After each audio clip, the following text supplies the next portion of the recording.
reading, so it's up to me and Alita to learn all about how magic works, so we can tell her when she's wrong. Josh out. P.S. Josh forgot to add that there's a half-dragon, half-dog named Dogon who lives in the library.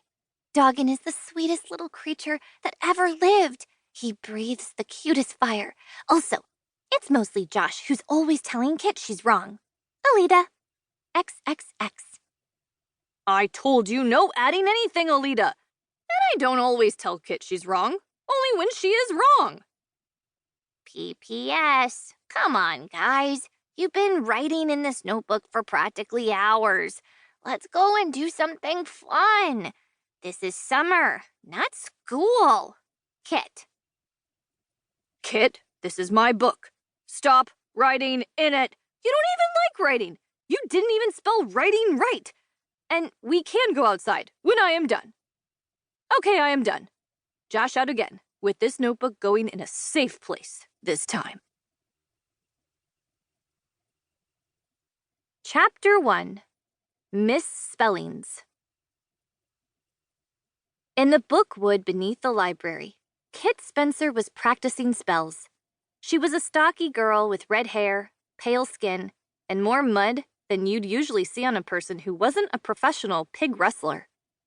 At that moment, Kit was wearing her, not yet muddy, wizard's cloak and hovering a ball of fire above her head. Her tongue was out, and her face was screwed up in concentration. The goal was to raise the fireball above her head, then lower it to the ground. So far, so good. Faith was guiding her through the spell. The librarian was a tall, dark-skinned black woman with expressive eyebrows. She was wearing a long, fluorescent yellow dress and a chunky blue necklace. Her hair was in long locks, and her elegant nails were painted the same electric blue as her necklace. Unlike Kit, she wasn't wearing a cloak. Mostly wizards only wore those for ceremonies and parties. But as a wizard in training, Kit wore hers to track her progress. Each time she learned a new spell, her cloak gained an extra stripe of yellow at the bottom. She currently had a band of yellow about the width of her hand. She was hoping that any moment she'd be getting her controlled fireball spell stripe. She was so close. Faith stood beside Kit, watching the fireball intently. Now, slowly, use the gesture I showed you. And slowly, lift the ball a few inches. That's it. Gently. Kit was concentrating so hard that her forehead was a wall of sweat. This was the hardest spell she'd tried so far. The words of the spell weren't hard, just a quick "fewer oben" at the beginning. But after that, you had to focus your mind so hard that it felt like you were going to burst a blood vessel somewhere deep in your skull.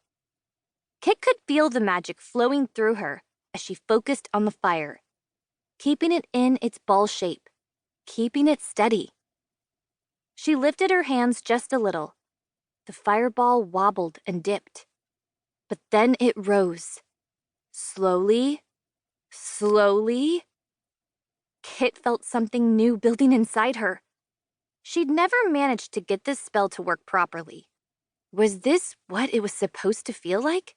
It was intense, almost painful. I'm doing it! Kit cried. I can feel it working!